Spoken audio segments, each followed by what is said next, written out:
ANC President Cyril Ramaphosa has dared his political detractors in the NEC to give him a date on which day he should resign.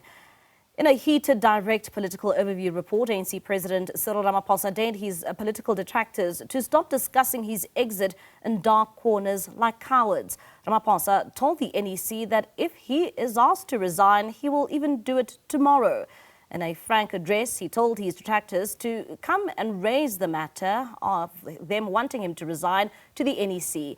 The ANC president's comments come after media reports that he is planning to resign after the G20 summit. In a bold move, Ramaphosa, reflecting on the current Madlanga Commission of Inquiry, called for lifestyle audits on all NEC members, saying the ANC must never be run as a mafia style. Acting National Spokesperson Nonceba Mhlauli has insisted that there is no departure lounge in the party's National Executive Committee. She says President Cyril Ramaphosa remains the organization's leader and is expected to serve his full term until 2027. There is no departure lounge in the National Executive Committee. This National Executive Committee, with its president, was elected in December 2022. Our term ends in December 2027, and our term will end with President Cyril Ramaphosa as the president of the ANC, where he will then be handing over if he doesn't, of course, decide to stand for a third term. That was that in jest. That was a joke. but to answer your question, there is no departure lounge. President Ramaphosa is the president of the ANC, and that his term ends in 2027 in the ANC. And that whatever other rumors that are there, we cannot speak to or verify for any other reason. And for more on this, we are now joined by SABC News political reporter Samkele Maseko. He joins us now in studio for the latest developments within the ANC. And Samkele, thank you so much for your time this evening. I mean, you asked that question, right, during that press briefing today on the last day of the ANC's NEC. And it turns out, from what you are now reporting on, that it was quite a heated political report. Indeed, it was during the opening of the ANC's National Executive Committee. In his political overview report, the ANC president basically threw down the gauntlet on his political detractors and said that stop discussing my name and my exit in dark corners. Have the necessary mental to come to the National Executive Committee and tell me to my face that I should leave and stop being cowards. He essentially said that give me a date and we will come and discuss this particular matter, and that he will not be at the center of dividing the African National Congress. If he is told to leave, he will do it as in tomorrow and not cause any problems. But interestingly, where he was essentially laying down the gauntlet to National Executive Committee members and enforcing his authority over the organization is when he reflected on the issues pertaining to the Madlanga Commission of Inquiry and all of the revelations coming out, in saying that all NEC members of the African National Congress should be subjected to lifestyle audits, particularly out of the horrific things that are coming out of the Madlanga Commission of Inquiry. And all of this frank discussion, frank talk of him is pertinently coming after night caucuses are being held about his possible exit, former leaders coming in as interim leaders of the African National Congress and interim leadership taking the ANC to its 2027 conference, the upcoming National General Council of the African National Congress in 3 weeks' time, is essentially emboldening himself within the structures of the ANC and inserting his authority in the National Executive Committee in basically saying, I'm in charge. If you've got an issue with me, stop being a coward. Come and raise it here within the National Executive Committee meeting. And would you say that, some of these reports stem from the fact that there is the NGC meeting, which is taking place, or the NGC conference, which will take place next month, particularly at a time where he is serving his last term in the ANC?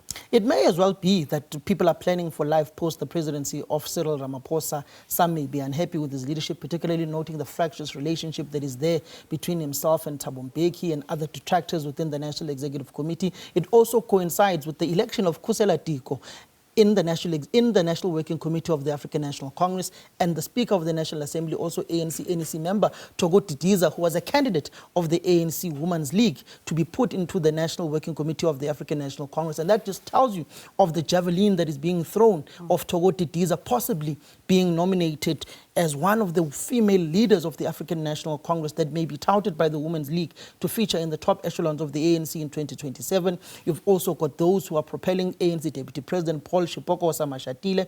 But this essentially emboldens the current president to say, I'm in charge.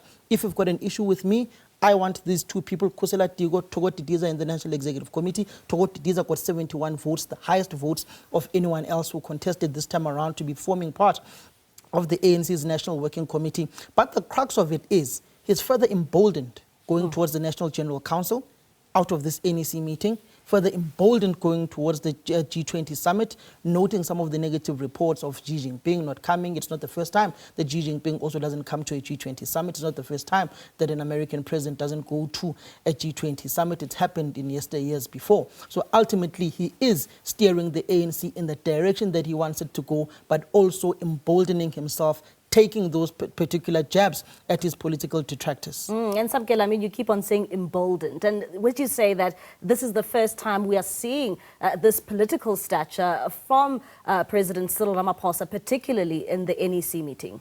From the reports I got from those who essentially told me the story, my sources within the National Executive Committee, they likened this particular stance of Cyril Ramaphosa back to 2017 in Uteneke, Tinaga, in the Eastern Cape, Nelson Mandela Bay Metro Municipality, when he ultimately took jabs at the incumbent leadership of Jacob Zuma. At the time, also likened it to when he spoke out against how he differed with the president in the firing of the finance minister alongside Gwede Mantashe. Zwelini Mkhize at the time was Treasurer General of the African National Congress. They're essentially saying that this is vintage Cyril Ramaphosa, a Cyril Ramaphosa who's not scared, who goes directly to his political detractors and doesn't wait for them to come to him, but essentially says that they say in isiZulu, he was basically calling his political detractors to say, no, don't be faceless, come here, let's discuss, boys, let's bring it on. And maybe looking at some of the reports when it comes to the NEC, I mean, what is the reaction you are getting following, that stance in which he took on the approach, during that NEC meeting? It's rather interesting. There are varied views on this particular issue. Those who support him, they're very happy that he did this and he took this particular stance. Those who are detractors are saying, no, it's not that. It was addressing Mondle Kungubele and his supporters like Joe Pahla. It was not him going after us. So you've got a myriad of views. But interestingly, there was also another battle. A battle for the soul of the ANC Youth League. The Youth League is going to its conference. The Youth League leaders are divided. You've got the Secretary General, and you've also got Zwelo Masilela, who is the Treasurer General of the Youth League.